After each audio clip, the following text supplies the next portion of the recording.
नमस्कार, आप देख रहे हैं स्पोर्ट्स फैक्ट और मैं हूं आपके साथ दिव्यांशु जायसवाल और मेरे साथ मेरी सहयोगी श्रद्धा पांडे मौजूद है।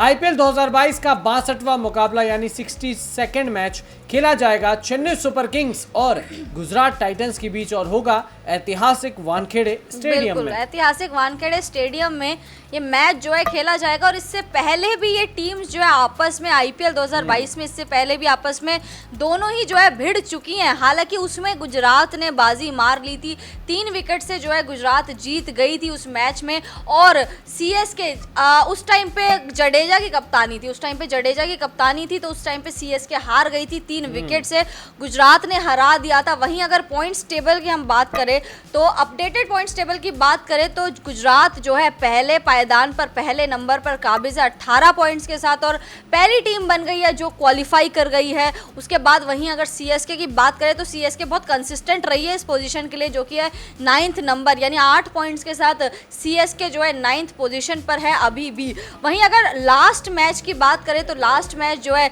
सीएसके जो है हार गई थी मुंबई से 5 विकेट से। और वहीं अगर गुजरात की बात करें तो गुजरात ने जो है लखनऊ को 62 रन्स के साथ एक बड़ी हार दी थी। देखिए पहले सीएसके की बात कर लेते हैं कि सीएसके की क्या पॉसिबल प्लेइंग 11 होगी। हालांकि सीएसके जो है हार कर आ रही है और अब टूर्नामेंट से भी बाहर हो चुकी है, अभी टूर्नामेंट से बाहर हो चुकी है सीएसके। तो चलिए पहले सीएसके की बात कर लेते हैं। हमेशा की तरह ओपनिंग में हमें दिखेंगे ऋतुराज गायकवाड़ और डेवॉन कॉनवे।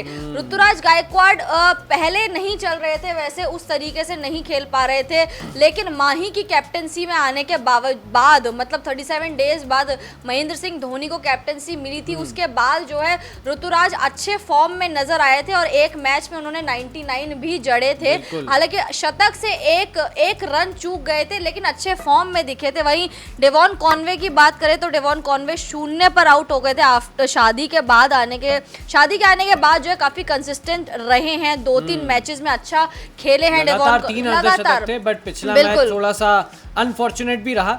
और बट ये है ना कि माही की कप्तानी का असर ये होता है कि उनके छत्र छाया में आकर बूस्टअप मिल जाता है, एक अलग कॉन्फिडेंस मिल जाता है। तो ऋतुराज का वही वो हुआ और डेवॉन कॉनवे भी लगातार 3 अर्धशतक के बाद पिछले मैच में हालांकि अनफॉर्चुनेट रहे क्योंकि वो डीआरएस वाला जो कंट्रोवर्सी हो गई थी। Devon Conway I am sure अगर डीआरएस वाली कंट्रोवर्सी नहीं होती, 4 ओवर्स में भी डीआरएस अवेलेबल होता तो कॉनवे जो है शायद पिछला मैच में भी अर्धशतक तो लगा ही देते। बिल्कुल जिस तरह के फॉर्म में थे, बट अब क्या करें, देखिए पिछले मैच में सीएसके बाहर हो गई। बट अगर बात करें रॉबिन उथप्पा की तो 2-3 मैचेस से इनका बल्ला पूरी तरह से खामोश रहा है। तो शुरुआत में तो अच्छा दिखाया था इन्होंने, ओपनिंग अच्छी कर रहे थे, ऋतुराज जब नहीं चल रहे थे ये चल रहे थे, बट अभी 2-4 मैचेस से रॉबिन उथप्पा का बल्ला नहीं चला है, जिसके कारण मिडिल ऑर्डर जो है स्ट्रगल करते हुए दिखाई दिया है। और उसके बाद अगर बात करें अंबती रायडू की भी तो इनके साथ भी सेम हालात है। इन्होंने भी पिछले मैच में 14 बॉल 10 रन, मतलब बहुत ज्यादा बॉल्स जो है मिस करी थी अंबती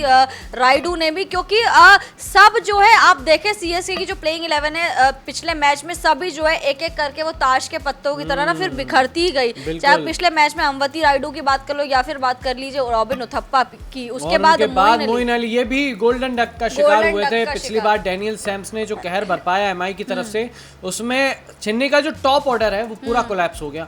तो मोइन अली तक तो मतलब पूरा जो टॉप ऑर्डर है वो खत्म हो चुका था। फिर उसके बाद आए महेंद्र सिंह धोनी। जब पिछले मैच की अगर बात करें, उन्होंने थोड़ा, देखिए वो 15-20 सालों से ना ये काम करते आ रहे हैं, इंडिया की तरफ से भी रेस्क्यू कर रहे थे, चेन्नई को भी रेस्क्यू कर रहे हैं, अब तक करते आ रहे हैं। बट समझ नहीं आ रहा कि जब महेंद्र सिंह धोनी नहीं होंगे तब कौन बचाएगा सीएसके को। बहुत रेस्क्यू का जो काम किया था पिछले मैच में, और मुंबई के खिलाफ तो ये हमेशा अच्छा खेलते हैं। हालांकि अगर इनको साथ मिलता पिछले मैच में भी किसी का तो वो काफी अच्छा स्कोर, मतलब ट्रिपल डिजिट में जो है स्कोर मतलब ट्रिपल डिजिट में स्कोर जो है टारगेट दे देते, लेकिन इनको साथ नहीं मिला और अच्छी पारी अपने हिसाब से बहुत अच्छा खेला। यार 40 इयर्स के हो गए महेंद्र सिंह धोनी, आप कैसे उम्मीद कर सकते हैं कि पूरा पिछले मैच में ये हुआ था कि धोनी ने ओपनिंग भी कर दी थी, फिनिश भी इन्होंने ही करा, यही समझ लो, ऐसे ही कहेंगे। वो तो 4 ओवर और बच गए, वरना फिनिश भी कर जाते। और उनके साथ रहे थे शिवम दुबे जो इस बार हार्ड हिटिंग कर रहे हैं, बट पिछले मैच में ये भी नहीं चले, 1-2 मैचेस में तो ड्रॉप भी रहे थे। इनसे उम्मीद थी कि शिवम दुबे जो है अच्छा साथ देंगे माही का, लेकिन ये भी जो है 9-10 के रन से आउट हो गए। 9 या 10 ही रन बनाए थे उन्होंने, उसमें आउट हो गए। क्योंकि इसके बाद अगर आप देखेंगे तो शिवम दुबे ही लास्ट थे बल्लेबाज थोड़ा सा, जिससे हाँ, एक तरह से ज्यादा उम्मीद हाँ, थी, क्योंकि ज्यादा ड्वेन ब्रावो उम्मीद का थी। उतना बैटिंग में रहा नहीं है उतना ना, नहीं है, उन्हें बिल्कुल मौका नहीं मिलता है, हाँ, बहुत नीचे आते हैं वो, बहुत नीचे आते हैं। बॉलिंग पर ज्यादा फोकस है। बिल्कुल, तो ये लास्ट उम्मीद थी पिछले मैच में कि शिवम दुबे जो है साझेदारी जो है निभाएंगे माही के साथ, लेकिन माही जो अकेले ही खड़े रह गए। बिल्कुल अकेले रहे। और उसके बाद देखिए अगर बात करें ड्वेन ब्रावो की, तो इस बार हमने ड्वेन ब्रावो के स्लैश में मथीशा पथराना को रखा है, यानी कि जूनियर मलिंगा को रखा है, क्योंकि शायद इस मैच में जूनियर मलिंगा की एंट्री हो सकती है, क्योंकि देखिए चेन्नई बाहर हो चुकी है, अब 2 मैच बचे हैं, तो आप अपनी बेंच स्ट्रेंथ को टेस्ट कर लीजिए, क्योंकि आगे आने वाला सीजन उसमें आप किस तरह से देखते हैं। इसीलिए शायद ड्वेन ब्रावो को बिठाकर, क्योंकि और कोई प्लेयर को तो नहीं बिठाया जा सकता, हमें लगता है ऐसा, तो ड्वेन ब्रावो की जगह शायद मथीशा पथराना आ सकते हैं, डेब्यू कर सकते हैं। तो देखने वाली बात होगी कि एमएस क्या डिसीजन लेते हैं। बाकी उनके बाद एक और श्रीलंकन स्पिनर महेश तीक्ष्णा रहेंगे, ये तो खैर है ही श्रद्धा के तो फेवरेट है। बिल्कुल, महेश तीक्ष्णा काफी मेरे फेवरेट रहे, और इनका जो स्पेल था आरसीबी के खिलाफ, वो उस मैच में काफी इंप्रेस करा था, और उसी मैच से जो है डरना शुरू कर दिया था सीएसके से, मतलब सीएसके की बॉलिंग यूनिट से सबने। तो महेश तीक्ष्णा बहुत ही ज्यादा इंपॉर्टेंट है सीएसके के लिए, और हालांकि पिछले मैच में इतना कुछ कमाल ने विकेट लेस रहे थे शायद महेश तीक्ष्णा, हाँ विकेट लेस रहे थे महेश तीक्ष्णा, इतना कुछ कमाल नहीं कर पाए। पिछला मैच तो खैर किस्मत ही, मैं बोलूंगी किस्मत ही, जब आप महेश तीक्ष्णा एक भी विकेट नहीं ले पाए तो किस्मत ही जो है खराब चल रही थी। बिल्कुल। और अगले रहेंगे देखिए सिमरजीत सिंह अब तक खेल रहे हैं, बट ऐसा लगता है, ऐसा मानना है हमारा कि शायद राजवर्धन हंगरकेकर को जो है मौका मिल सकता है, क्योंकि इनके ऊपर काफी ज्यादा चर्चाएं हो रही हैं, और अब सीएसके टूर्नामेंट से बाहर है, तो फिर बेंच को आप खिला सकते हैं, टेस्ट कर सकते हैं, तो ये रहेंगे शायद, मतलब इन दोनों में से कोई एक रहेगा। और आखिर का नाम मुकेश चौधरी, चाचा चौधरी वाला जो स्विंग कर रहे हैं ना, ये पिछले मैच में भी अपना पूरा प्रभाव छोड़ा था, मुंबई को एक तरह से बैकफुट पर ला दिया था ऑलमोस्ट। मुंबई बहुत पसंद है, पिछले मैच की बात करें, पिछले मैच में इन्होंने और माही ने जो है मुंबई के खिलाफ मैच जितवा दिया था, और अगर लास्ट मैच की बात करें तो 3 विकेट इन्होंने चटकाए थे, और मतलब इतने कंजूस इनका ओवर था, इतना कंजूसी भरा ओवर था मुकेश चौधरी का, कहीं ना कहीं ला गए थे पटरी पर, थोड़ा थोड़ा ला गए थे, लेकिन अकेले इंसान कब तक ही जो करेगा। बॉलिंग में मुकेश चौधरी और बैटिंग में माही, बस यही 2 स्टार थे मुंबई के खिलाफ, पहले भी और कल पिछले मैच में भी। बिल्कुल। तो ये रही चेन्नई सुपर किंग्स की possible playing 11। Ruturaj Gaikwad, Devon Conway, Robin Uthappa, Ambati Rayudu, Moeen Ali, Shivam Dube, Mahendra Singh Dhoni, Dwayne Bravo या फिर मथीशा पथिराना, महेश तीक्ष्णा, सिमरजीत सिंह या फिर राजवर्धन हंगरकेकर, और आखिर में मुकेश चौधरी। और अब श्रद्धा बात करें गुजरात टाइटंस की, जो टेबल टॉपर, जो मेरे ख्याल से फाइनल की सबसे बड़ी दावेदार है फाइनल्स की। और प्लेइंग 11 पहले आपको बता देते हैं, इसमें जो है हमेशा की तरह हमें दिखेंगे ओपनिंग करते हुए रिद्धिमान शाह और शुभमन गिल। रिद्धिमान शाह हालांकि पिछले मैच मतलब कंसिस्टेंट रहे थे, 2-3 मैचेस में अच्छा चले थे रिद्धिमान शाह, तो उस हिसाब से लग रहा था कि पिछले मैच में भी अच्छा खेल जाएंगे, लेकिन रिद्धिमान शाह ने पिछले मैच में डिसअपॉइंट करा था। वहीं डिसअपॉइंट जिसने नहीं करा था वो थे शुभमन गिल। मतलब हमें याद है कि जब इनका शतक से जो है कितना 6 रन या 4 रन ये चूक गए थे, 96 4 रन चूक गए थे, तो उसके बाद से शुभमन गिल का वो कॉन्फिडेंस कह लीजिए या क्या कुछ भी, वो डाउन हो गया था, क्योंकि वो नहीं बना पा रहे थे। लेकिन पिछले मैच में अर्धशतक, मतलब अच्छी, हालांकि दो कंटिन्यूस इन्होंने शायद अर्धशतक जड़े, क्योंकि लेकिन उससे पहले गुजरात जीती नहीं थी, और पिछले मैच में इनका अर्धशतक जो है वो वर्थ रहा, बिल्कुल वर्थ रहा सुपर जायंट्स के खिलाफ। और देखिए अगले प्लेयर रहेंगे मैथ्यू वेड, बट इनकी जगह शायद रहमानुल्लाह गुरबाज को मौका भी मिल सकता है, इसलिए हमने स्लैश में नाम डाला रहमानुल्लाह गुरबाज का, क्योंकि मैथ्यू वेड को बहुत मौके मिल गए, जीटी क्वालिफाई कर चुकी है, तो अब ये रहेगा उनके पास 2 मैच बचे हुए हैं, तो दोनों मैचों में टेस्ट कर ले गुरबाज को कि कैसा खेलते हैं। अगर अच्छा खेल गए तो भैया मैथ्यू वेड से बेहतर ऑप्शन रहेंगे। और पिछले ही मैच में आए मैथ्यू वेड और हमेशा खराब शॉट लगा रहे हैं, क्योंकि पिछले मैच से ये उम्मीदें थी, बिल्कुल पिछले मैच से ये उम्मीदें थी कि मतलब ये अच्छा काम करके आएंगे, शायद वो वाली गलतियां नहीं करेंगे, लेकिन पिछले मैच में भी मैथ्यू वेड जो है फेड होते हुए नजर आए, और गलत शॉट की वजह से वो लगातार, हम जैसे सुन रहे थे कमेंट्री में भी, गलत शॉट बहुत ज्यादा मार रहे थे, तो इसलिए लग रहा है कि क्या पता इस मैच में गुरबाज को मौका मिल जाए। और देखिए अगर बात करें कप्तान हार्दिक पांड्या की, कुंफू पांड्या की, तो ये तो मतलब शानदार है ही, बट थोड़े मैचों से ना बल्ला खामोश है। और पिछले मैच में एक ओवर डाला था, बड़े टाइम बाद एक ओवर डाल के देखा, उन्होंने सोचा कि चलिए एक वार्म अप टाइप से मैं कर लेता हूँ, तो ये अच्छे संकेत है। अगर और ज्यादा आगे ओवर्स डालते तो जीटी के लिए बहुत बढ़िया संकेत है। हालांकि कैप्टन बिल्कुल प्लेऑफ्स आ रहे हैं, कैप्टनसी अच्छी निभा रहे हैं पांड्या जो है, लेकिन वही ना बैटिंग से अच्छा नहीं कर पा रहे। हालांकि पिछली मैच में बॉलिंग भी सिर्फ एक ओवर ही करवाया था वार्म अप के लिए, क्योंकि प्लेऑफ्स है अब जरूरत है टीम को, क्योंकि अब जो है मैच बिल्कुल एकदम पीक पर आ गया, आईपीएल जो है पीक पर आ गया, तो अब बहुत ज्यादा जरूरत है पांड्या का चलना। बिल्कुल। और देखिए उनके साथ बाद में रहेंगे मिडिल ऑर्डर के दो मतलब ऐसे बल्लेबाज जो भरोसेमंद अब तक रहे जीटी के, डेविड मिलर और राहुल तेवतिया। ये दोनों बल्लेबाज ना रीढ़ की हड्डी रहे हैं फिनिशिंग में।